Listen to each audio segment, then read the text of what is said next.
Doctor साहब, नवाज शरीफ साहब की जो है मौलाना फजल रहमान साहब से मुलाकात हुई है। क्या नवाज शरीफ साहब और आसिफ जरदारी साहब जो है मौलाना फजल रहमान साहब को हिमायत पर आमादा कर सकेंगे? मौलाना साहब नहीं माने। मौलाना साहब ने बड़ा सख्त स्टांस लिया है और मौलाना साहब का तकरीबन, अगर आप उनसे बात करें, यानी वो मीडिया पे नहीं बात करे बहुत ज़्यादा, या मीडिया उनकी बात नहीं दिखा रहा, लेकिन ये है कि उनका जो मौक़िफ़ है वो महमूद ख़ान अचकज़ई साहब या अख्तर मेंगल साहब या जो तहरीक इंसाफ है या जो जमात इस्लामी है या जो अवामी नेशनल पार्टी है, अब ANP ने भी बहुत सख्त मौक़िफ़ इख्तियार किया होगा। तो इन तमाम जमातों का जो मौक़िफ़ है वो मुख्तलिफ नहीं है, वो एक ही है इलेक्शंस के हवाले से। लेकिन उसमें इसमें जो एक मामला अजब आया है कि ये क्या मौक़िफ़ सिर्फ इन्हीं जमातों का है, क्योंकि मुस्तफ़ा कमाल साहब जो हैं, अगर वो अपनी उस ऑडियो लीक्स जो उनकी हुई हैं, जो टेप्स आई हैं, उसको वो तस्लीम करते हैं तो और वो कह रहे हैं कि वो ठीक हैं, तो फिर उसमें तो पीपल्स पार्टी जो है वो मुस्लिम लीग नून से कह रही है कि जी ये इनकी सीटें, हमारी सीटें, आपकी सीटें, कोई 100% है, कोई 80%, 60% है। तो ये एक अजब सा मामला जो है ये एक हो गया है और मुल्क इस वक्त मुतहम्मिल ही नहीं हो सकता कि वो इस इतने बड़े बहरान का सामना कर सके। बहुत मामलात हैं। देखें आज कराची का जो शहर है, अल्लाह ताला खैरी से रखे, पहले गवादर में जो हुआ चंद रोज़, गवादर से तो ख़बरें आना ही मुश्किल है होता है। गवादर से मुराद सिर्फ गवादर की बंदरगाह या वो नहीं जहाँ पे गवादर पोर्ट बन रही है, बल्कि एक बहुत बड़ा इलाका जहाँ पे जिसको आफत ज़दा करार दिया गया है। अब वहाँ पे कितनी जानें गई हैं, कितना नुकसान हुआ है। मैं आपसे ये जो मैं बार बार बात कहता हूँ ना कि ये जो एक एक अशाइया और एक एक दिन का ख़र्चा और यहाँ पे ये सारे मामलात जो कुछ जितना पैसा इस बर्बाद हो रहा है और हुआ है पिछले साल, 1.5 साल, 2 साल में बेमकसद एक्सरसाइजेस पे हमने किया है, ये इससे पता नहीं कितने लोगों का चूल्हा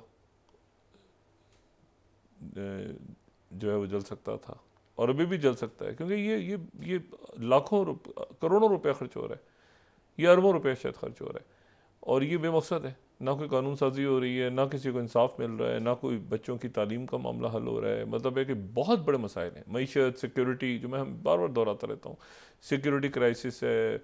ये बच्चों ने आपके क्या करना है स्कूल कॉलेजों में, ये रमज़ान के अंदर महंगाई और IMF के साथ डील हमने कैसे करनी है अगर इतना अदम इस्तेकाम रहता है। अब कौन हलफ उठा रहा है, कैसे उठा रहा है, क्या, उसको आप छोड़ दें, आप ज़रा रियासत के इश्यूज़ देखें, वो कितने बड़े इश्यूज़ हैं।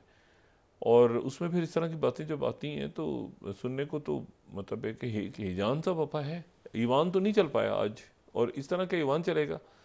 एयाज सादिक साहब जो हैं वो तो कभी भी, मैं आपको एयाज सादिक साहब की बात बताऊं, वो कभी भी जो है वो बहुत ज़्यादा तहरीक इंसाफ के ख़िलाफ़ नहीं जाएंगे। और ये बात मैं पहले कह चुका हूँ कि वो खान साहब के ज़ाती दोस्त हैं, HSN कॉलेज में एक साथ पढ़े हुए हैं, एक ही क्लास में पढ़े हुए हैं, एक ही, ये चौधरी निसार और खान साहब, एयाज सादिक, चौधरी निसार, ये एक ही ग्रुप है इनका, ठीक है, दोस्तों का, यानी कॉलेज लाइफ के दोस्त हैं। अब इशू ये है कि वो बहुत ज़्यादा, लेकिन उनके लिए हाउ चलाना मुश्किल होगा, क्योंकि वहाँ पर जो तहरीक इंसाफ के जो रहनुमा हैं वो तो बहुत ज़्यादा शदीद वो रद्द, ये बात मैं पहले दिन से कह रहा हूँ कि जी वो ये उनकी ड्यूटी है कि वो हुकूमत को ना चलने दें, मतलब ये उन्होंने करना ही करना है कि इस हुकूमत को ना चलने दें। और आज आपने देखा कि क्या नवाज शरीफ साहब आए तो क्या हुआ, बाकी लोग आए तो क्या हुआ, क्योंकि ये उन्होंने करना है, उन्होंने अपना गुस्सा जो है उनमें वो उन्होंने उतारना है इस ईवान पे। तो उसके नतीजे में कानून साजी कैसे होगी, कार्रवाई कैसे होगी, क्या मामलात होंगे, हलफ बर्दारी की तकरीब कैसे होगी, क्या होगा, तो अजीब सा मामला है। और कमाल देखें कि वो 3-4 दिनों से फैसला ही महफूज है कि वो स्पेशल सीटें जानी किसके पास है, वो फैसला बस गया और महफूज हो गया, पता नहीं कहीं डीप फ्रीजर में लग गया, कहीं कहाँ गया, वो महफूज है फैसला। तो वो अगर वो फैसला इधर जाता है तो भी इलेक्शन मैंने आपसे कल भी कहा था ना, ये तो तैयार बैठी है तहरीक इंसाफ के इलेक्शन कमीशन के खिलाफ फैसला दे, तो फिर उसके बाद वो जो उन्होंने करना है, और अगर हमायत में देते हैं तो ज़्यादा यहाँ पे ईवान के अंदर जो तादाद और ज़्यादा हो जाएगी और ज़्यादा अग्रेशन होगी। आज आपने देखा अली अमीन गंडापुर साहब की जो तकरीर थी वो कितनी उनकी जो थी वो अग्रेसिव पॉस्चर था उसका उनका, और वो उसमें उन्होंने बतौर वज़ीर आला जो बात की कि जी अगले चंद दिनों के अंदर जो FIRs हैं और बाकी और एग्रेसिव हैं, और ज़ाहिर है कि वहाँ पे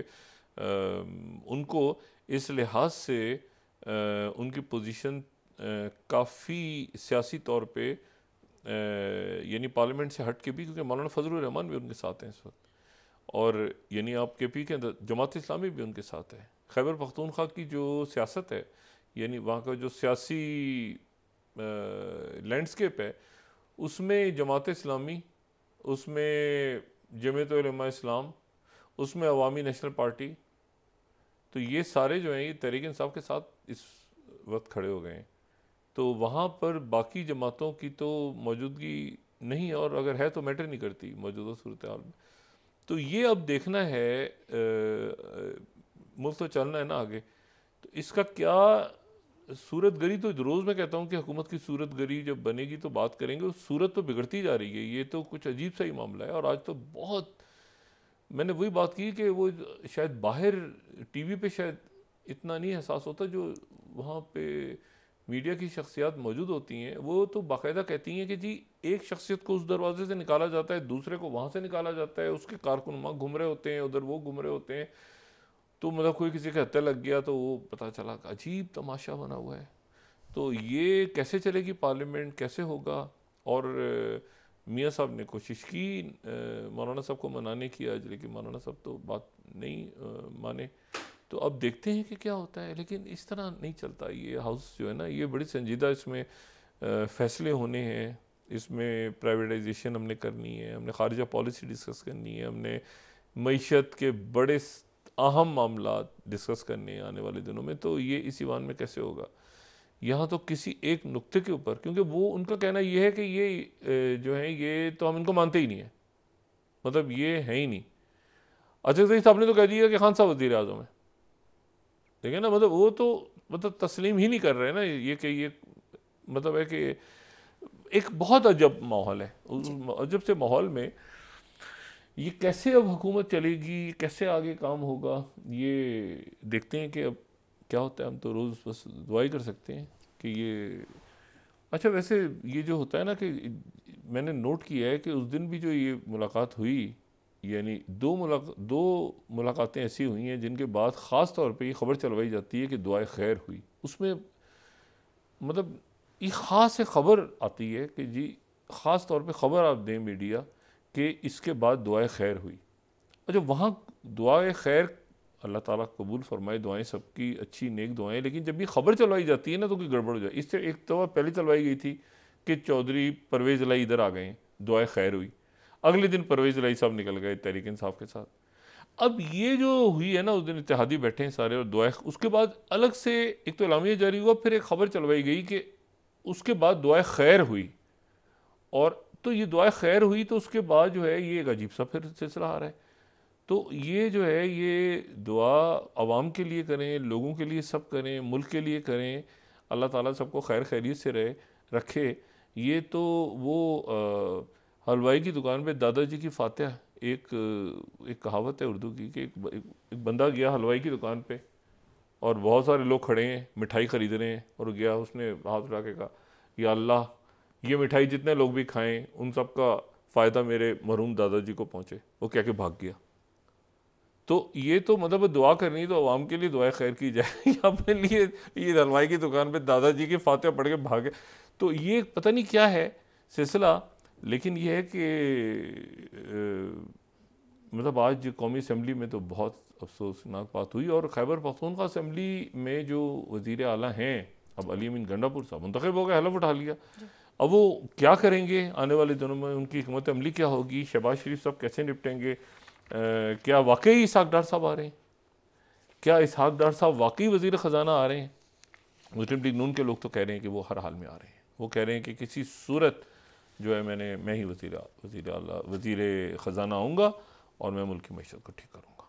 और ये मेरे दामन पे जो दाग उछाले गए हैं ठीक है, जो इल्ज़ाम लगाया गया है कि मैं मुल्क की मईशत को ठीक नहीं कर सकता, मैं मुल्क की मईशत को ठीक करके दिखाऊंगा। तो इसहाक डार साहब ही गालिबन अब तक वज़ीर ख़जाना के सबसे ज़्यादा मजबूत उम्मीदवार हैं। तो अब देखते हैं कि आने वाले दिनों में ये कैसे काबीना बनती है। काबीना के कुछ नाम तो बहुत अच्छे हैं, बाकी भी अच्छे ही हैं।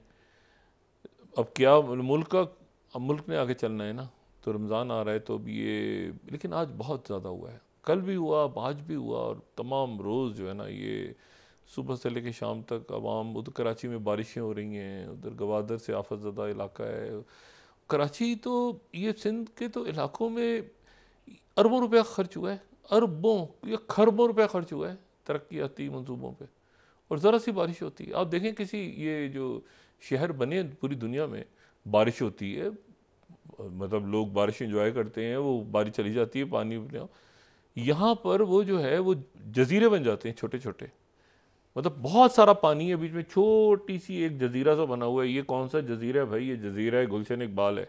फिर पानी है, फिर उसको तैर के कश्तियों में बैठ के जाओ, फिर दूसरा जजीरा आता है। ये कौन सा जजीरा है? ये जजीरा लियाकताबाद है जी। ये इस जजीरे से जजीरे तक लॉन्च में जाना है या कैसे, इस तरह का मंजर बन जाता है। बीच में बच्चे गटर में गिर रहे हैं, लोग गिर रहे हैं, वो बिजली चली गई, वो क्या हो सत्यानाश हुआ, वो सड़कें टूट गई। फिर फ़ौरन क्या होता है?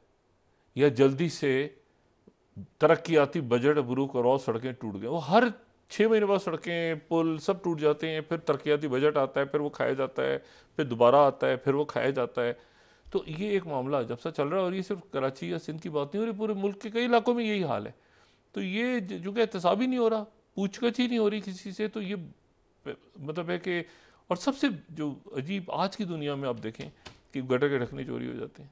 अभी गटर के ढकने, बच्चा निकला या आदमी निकला, वो साथ वाली दुकान तक जा रहा है कि बारिश हो रही है, बच्चे मैं रोटी लेकर आता हूँ। अभी वाक़या हुआ है पिछले चंद दिन पहले, क्योंकि हमने बच्चों से कहा एक शख्स ने कि तो आप बच्चे खाना बनाओ, तो मैं साथ ही तनूर है, वो बाहर निकला है, तो उसमें जो है उसकी लाश पता नहीं 2-2.5 किलोमीटर दूर से निकली है, बरामद हुई है 2 दिन बाद। तो ये तो हाल है। तो इसमें अब ये अल्लाह करे कि कोई कुछ इसकी सूरत गरी निकले, पता तो चले कि ये किस तरह से हुकूमत, हमने कैसे आगे जाना है, मुल्क ने कैसे आगे जाना है। तो हम भी दुआ खैरी कर सकते हैं